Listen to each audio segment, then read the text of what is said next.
Hello বন্ধুরা, welcome to only sports view. তো এই ভিডিওতে আমরা আলোচনা করব আবারও ক্রিকেট আপডেটস আইপিএল নিয়ে আলোচনা করব। তো আইপিএল 2026-এর জন্য কলকাতা নাইট রাইডার্সের কীরকম প্ল্যান হতে পারে, অকশন টেবিলে কাদের টার্গেট করতে পারে কলকাতা, তো সেই বিষয় নিয়ে এই ভিডিওতে আমরা আলোচনা করব। তো ভিডিওটি সবাই শেষ পর্যন্ত দেখতে থাকো, আর চ্যানেলে নতুন হয়ে থাকলে চ্যানেলটি সাবস্ক্রাইব করে পাশে থাকা বেল আইকনটিকে অন করে পাশে থেকো।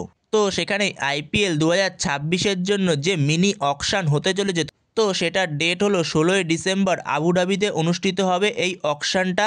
তো সেখানে কেকেআরের যদি আইপিএল অকশনের টার্গেট লিস্টের কথা বলা যায়, তো সেখানে কেকেআরের সবার প্রথম টার্গেট যে প্লেয়ারটা রয়েছে কেকেআরের, সেটা হলো ক্যামেরুন গ্রিন। ক্যামেরুন গ্রিনকে কেকেআর যে কোনো মূল্যে তুলতে চাইবে, যতই দাম যাক না কেন, কারণ কেকেআরের পার্সে যে টাকাটা রয়েছে, তো সেইখান থেকে ক্যামেরুন গ্রিন ইজিলি চলে আসবে কেকেআরে।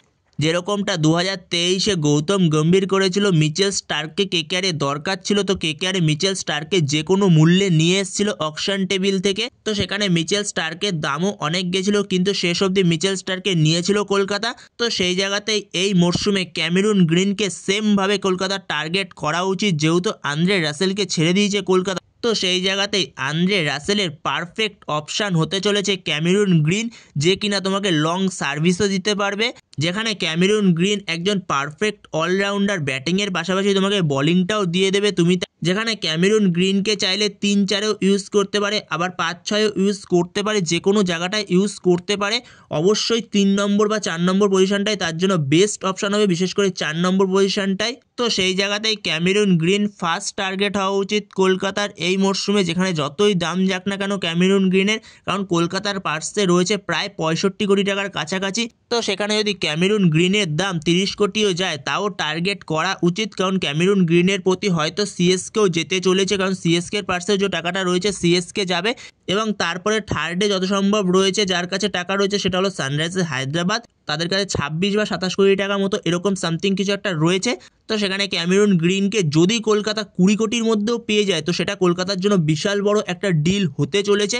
তো সেখানে ক্যামেরুন গ্রিনকে পাওয়ার পরও আন্দ্রে রাসেলকে টার্গেট করতে পারে। আন্দ্রে রাসেল যেহেতু পরবর্তী সময় আসবে, তো আন্দ্রে রাসেলকে অবশ্যই আবারও টার্গেট করা উচিত। যেখানে আন্দ্রে রাসেলকে যদি 7-8 কোটিতে কলকাতা পেয়েও যায়, তো সেখানে দারুণ একটা অপশান হবে। যেখানে আন্দ্রে রাসেলের সঙ্গে ক্যামেরুন গ্রিন, এমনিও সেন ওয়াটসন সে একটু বিধ্বংসী প্লেয়ারদের একটু পছন্দ করে, তো সেখানে অবশ্যই সেন ওয়াটসনের একটা ভূমিকা থাকবে এই অকশন টেবিলে। এছাড়াও ব্রাভো রয়েছে, টিম সাউদি রয়েছে বোলিং কোচ, তো এদের অবশ্যই ভূমিকা থাকবে। এছাড়া হেড কোচ অভিষেক নায়ারও যথেষ্ট ভালো ভূমিকা থাকবে অকশন টেবিলে। তো সেখানে অবশ্যই ফার্স্ট টার্গেট হওয়া উচিত কলকাতার ক্যামেরুন গ্রিন এই অকশন টেবিলে। তো এরপরে যেই প্লেয়ারটা টার্গেট হওয়া উচিত, কারণ উইকেট কিপিংয়ের জন্য প্লেয়ার একটা দরকার কেকেআর টিমে, যেখানে উইকেট কিপিংয়ের পাশাপাশি সে ভালো ব্যাটিং করে দিতে পারবে, সেরকম একটা প্লেয়ার দরকার, যে কিনা 3 নম্বরে নেমে বা ওপেনে নেমে একটা ভালো স্টার্ট দিতে পারবে তোমাকে। তো সেই রকম প্লেয়ার দেখতে গেলে তুমি জশ ইংলিশকে টার্গেট করতে পারো। তো জশ ইংলিশ যথেষ্ট একটা কোয়ালিটিফুল প্লেয়ার, তাকে ছেড়ে দিয়েছে পাঞ্জাব কিংস। এটা একটু সারপ্রাইজিং সিদ্ধান্ত লাগলো যে পাঞ্জাব কিংসের মতো টিম জশ ইংলিশকে ছেড়ে দিল। সেখানে যেরকমটা শোনা যাচ্ছে, হয়তো জশ ইংলিশ নিজেই থাকতে চায়নি, সে আবার হয়তো অকশানে আসতে চেয়েছে, এরকমই একটা কথা শোনা যাচ্ছে। বাট এটা আদৌ কতটা সত্যি তো সেটা বলা যাচ্ছে না। তো সেখানে জশ ইংলিশকে টার্গেট করা উচিত কলকাতা, যেখানে জশ ইংলিশ যে কিনা তোমাকে উইকেট কিপিংয়ের পাশাপাশি ওপেনে নেমে একটা ভালো স্টার্টও দিতে পারে, এমনকি তুমি তাকে 3 নম্বরেও ইউজ করতে পারো। তো সেখানে জশ ইংলিশও টার্গেট হওয়া উচিত কলকাতার।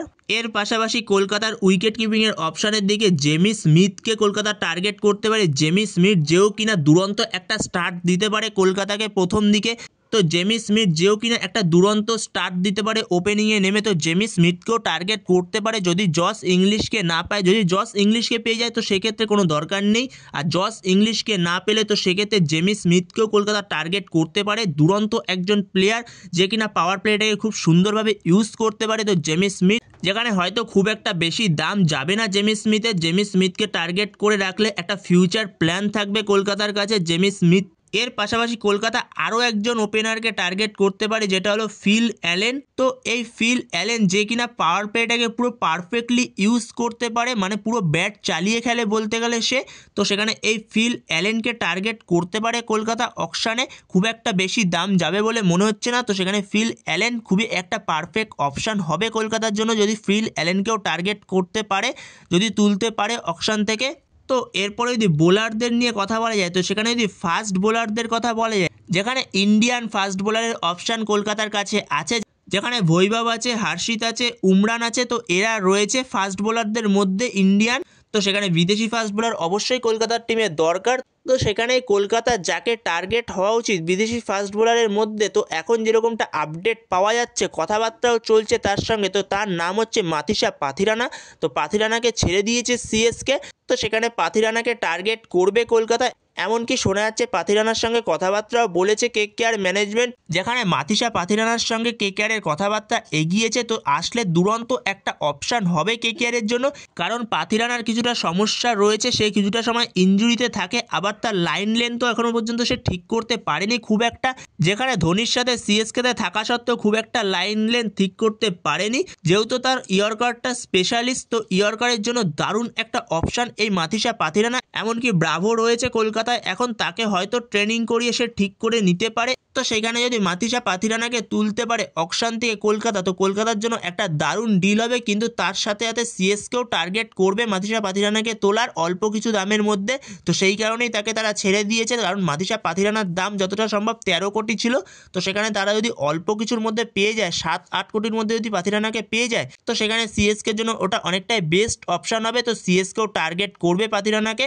তো সেখানে কলকাতা যদি পাথিরানাকে টার্গেট করে আর যদি তুলতে পারে তো সেটা খুবই ভালো অপশান। কিন্তু তার পাশাপাশিও কলকাতাকে পাথিরানার একজন ব্যাকআপ খুঁজে রাখতে হবে, যে কিনা অল্প প্রাইসের মধ্যে বেস্ট অপশান হবে। যেরকম ম্যাট হেনরি রয়েছে, ম্যাট হেনরিকে যদি তুলতে পারে দারুণ একটা অপশান কেকেআরের জন্য। এছাড়াও জ্যাকব ডাফিকে টার্গেট করতে পারে, কারণ এদের কম প্রাইসেই পেয়ে যাবে। তো সেখানে দারুণ একটা অপশান হবে। যেখানে যদি পাথিরানাকে পেয়েও যায় কলকাতা, তো সেক্ষেত্রে জ্যাকব ডাফিকে টার্গেট করে নিয়ে আসা উচিত। আর যদি পাথিরানাকে না পায় তো সেক্ষেত্রে ম্যাট হেনরি দারুণ একটা অপশান কেকেআরের জন্য হতে চলেছে। তো যদি পাথিরানাকে না পায় তো সেক্ষেত্রে ম্যাট হেনরিকে অবশ্যই কলকাতার টার্গেট করা উচিত, যে কিনা একটা পারফেক্ট অপশান হবে কলকাতার জন্য ফাস্ট বোলিং অপশানে।